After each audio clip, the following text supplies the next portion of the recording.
International Internal Audit Awareness Month is celebrated every year in May to help promote the profession worldwide.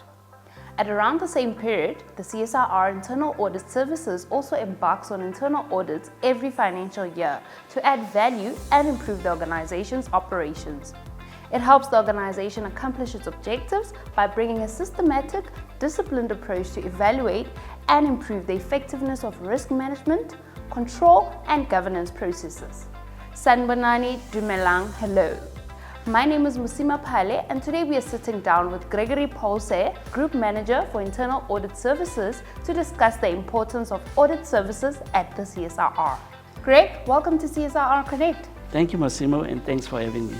International Internal Audit Awareness Month is fast approaching, and it's coinciding with the CSIR's internal organization-wide audit to evaluate operational performance during the fiscal year. Please shed some light on the significance of International Internal Audit Awareness Month for auditors, the financial industry, and organizations relying on professionals in this domain.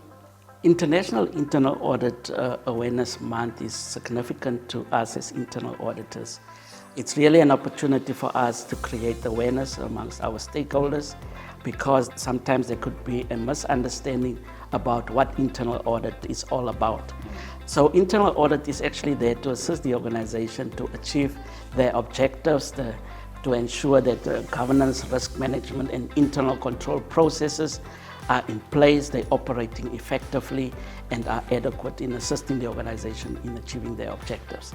So for us as internal auditors, it's really significant that our stakeholders understand that we are there also to promote accountability within the organization, transparency, and also to ensure that the operations are effective. Thank you so much for that, Greg. You've elaborated on promoting accountability and transparency for the organization. And I understand that every financial year, the CSIR undertakes internal audits. So what are the primary aspects subject to auditing and why?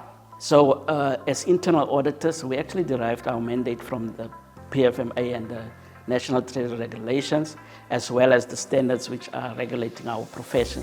Now, in terms of the standards, internal audit is supposed to review the adequacy and effectiveness of internal controls, focusing specifically around the information systems which are used in the organization, the reliability and integrity of the financial and operational information, safeguarding of assets, the effectiveness of the operations, as well as compliance to laws, regulations, and applicable policies. That's the core of what we do in internal audit. So our internal audit plan would consist out of the financial audits that we're going to conduct, the human resource audits within the human resource environment, audits within the divisions, the clusters, because we also need to audit the operational aspects of the business, and most importantly also compliance to laws and regulations.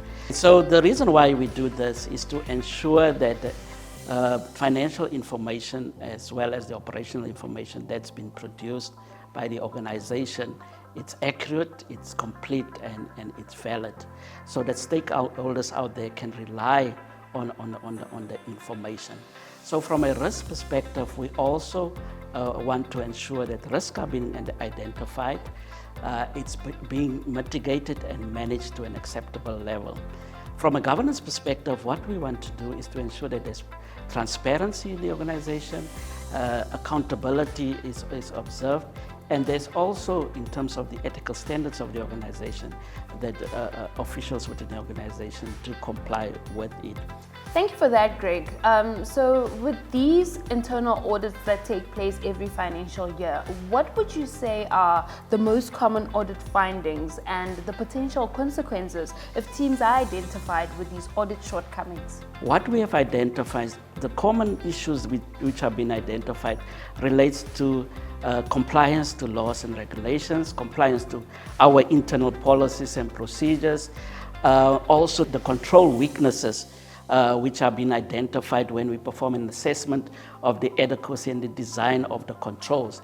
And when it comes to reports being produced, whether it is financial reports or operational reports, information which are contained in these reports may be inaccurate, It may be incomplete, and sometimes there may not be evidence which can be provided to substantiate whatever is reported in the information.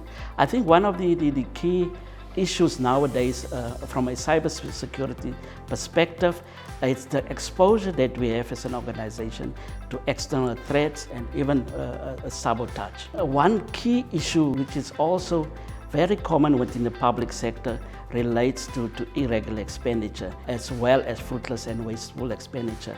Now that can actually directly link to non-compliance to policies and procedures.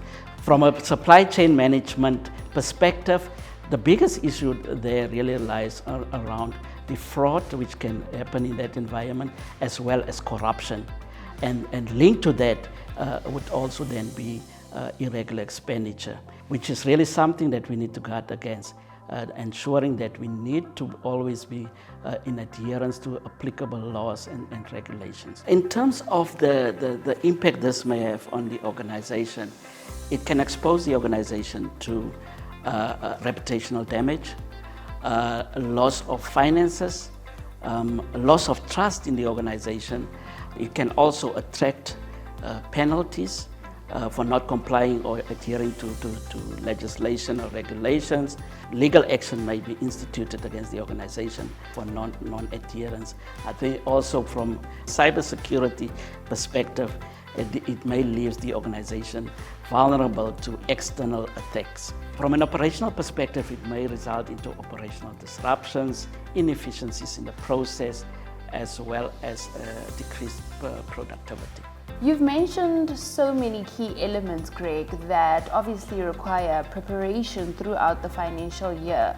So how would you encourage Team CSIR to proactively prepare throughout the financial year to avoid gathering information at the last minute and ensure a seamless audit process? I think the starting point for me would be the establishment of policies and procedures. What we have observed as internal audit, we've got adequate policies in place, properly approved by board, but there is a lack of standard operating procedures in place. Now that brings a challenge because people may not know what they're supposed to do and by when. So coupled with that is to ensure that there's adequate monitoring and review of these policies. So the organization should also invest in technology and automation.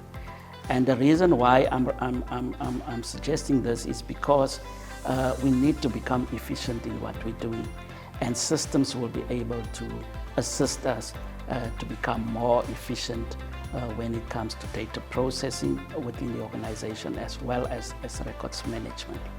So what we would also advise business to do is to have what we call a compliance calendar in place. Ensuring that we do identify all the activities from a process perspective, from a legislative perspective, or a regulatory perspective. Records management is critical because organizations are getting bad audit outcomes as a result of poor records management.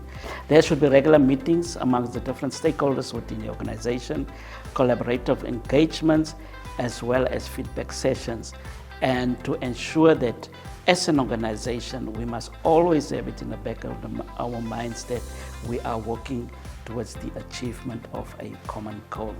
Thank you so much, Greg, for all the insights provided. We appreciate your time and thank you for joining us in studio. Thanks, Massimo. As Gregory mentioned, collaboration is key to ensure that we all contribute to an efficient and seamless audit process for the organization every financial year. Thank you for tuning in. Until next time.